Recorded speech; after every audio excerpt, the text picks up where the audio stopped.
Hello guys, hope you all are doing awesome. Today, we are going to discuss about the top 10 most interesting facts and general knowledge questions that might increase your knowledge. Before starting the video, I will request you to please subscribe this channel, and if you find this video helpful, so please hit the like button. Okay, so the first question is, how much of our brain do we use? Most of you might think that the correct answer is 10%, but the right answer is 100%. Let me explain. It has been misattributed to many people, including Albert Einstein, that we use only 10% of our brains. This myth was originated in the 1980s by the father of American psychology, William James. He said, most of us do not meet our mental potential. So this misunderstanding remained stuck for a long time. The truth is, we use virtually every part of the brain, and most of the part is active all the time. In fact, during sleep, all parts of our brain remain active. It is true that every part of the brain is not concurrently active at any given moment. For the maximum efficiency and in order to be conscious at all, 1 to 16% of the cell should be active. Furthermore, most of the cells are used to control unconscious activities such as heart rate, dreaming, etc. The human brain requires 20% more body's energy than any other organ.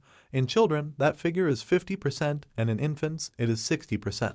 It contains more neurons, which are around 86 billion, than any other species, and this dense neuron packing is what makes us so smart. Hope you all understood without getting bored. Moving to the next question. So our next question is, where do the permanently deleted files go in computers? If you think that file might be permanently erased from the hard disk, so you are wrong. The right answer is nowhere, it is still there. Let me explain. Well, the answer is your computer doesn't delete anything, they are right there in your hard disk. When you delete a file, you just change a pointer to the new address on your hard disk. Pointers are a special type of data that points to the location where the actual file is stored. Large files are usually stored in multiple locations. When you open a file, the hard drive follows the pointer to present the data. The file is never erased, it is present physically on your hard disk. You can get those files back using special software unless the location has been overwritten.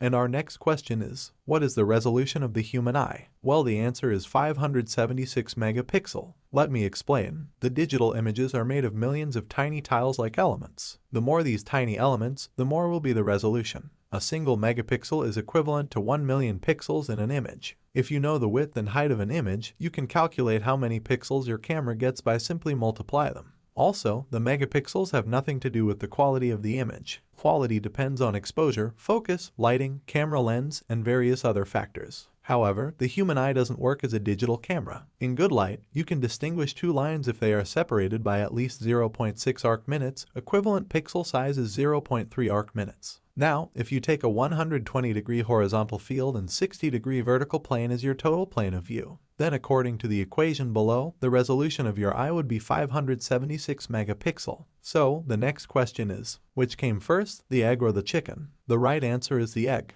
Let me explain. The egg-laying animals existed way far before the chicken came. So technically, the egg came before the chicken. Let's take the clock many moons ago when there were no chickens. A creature very similar to chicken, let's call it proto-chicken, would have mated with other proto-chicken. The two organisms pass their genes in the form of DNA. However, the replication of DNA is never 100% accurate and very often produces a tiny change for the new organism. These tiny changes in DNA could create a new species over thousands of generations. The same happened with proto-chickens, and the small genetic mutation created the new species called chicken, which grew in an egg. Our question number 5 is, what if everyone on Earth jumped at once? Well, the right answer is nothing. There are more than 7 billion humans on Earth. That means total human weight could be approximately 7 multiplied by 80 billion kilogram. However, the total mass of the Earth is 6 into 10 raised to power 24 kilogram, which is comparatively way too high. According to Sir Newton, there is always an equal and opposite reaction to every action. So technically,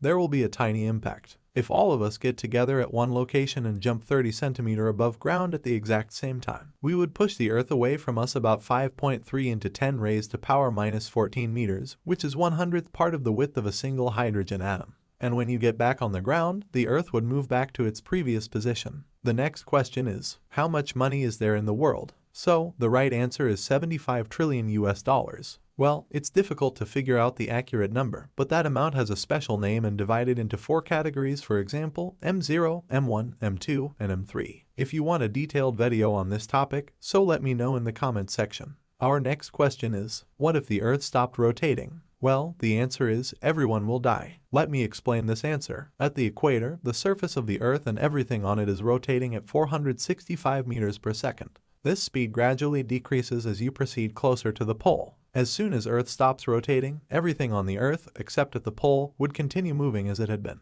There would be many factors like tsunamis, temperature, radioactive waves, and many other, destroying the biotic life. And yes, the most important thing, you would gain weight by 0.3%.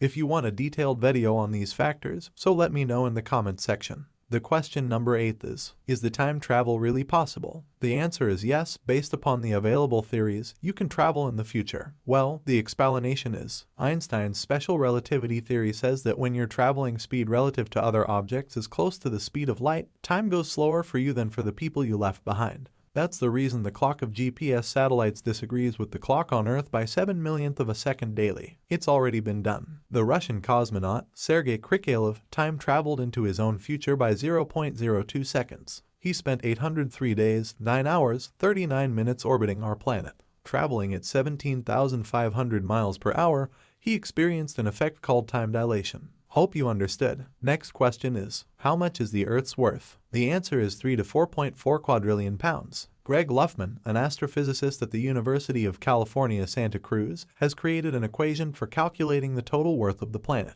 The equation includes the planet's size, age, temperature, mass, habitability, and their ease of being evaluated and other crucial factors. This evaluates the Earth's worth around 3 quadrillion pounds, which came out as the most expensive planet of the universe. I will show you the equation. Hope you understood. The 10th and last question is, do aliens exist? The simple answer is, we don't know, because we don't have any proof to state that aliens do exist, but we also don't have any proof to state that they do not. So, hope you all understood the answers and enjoyed the video. Once again, I will request you to subscribe my channel. It will give me motivation. I will be right back with another interesting video. Thanks for watching. Bye.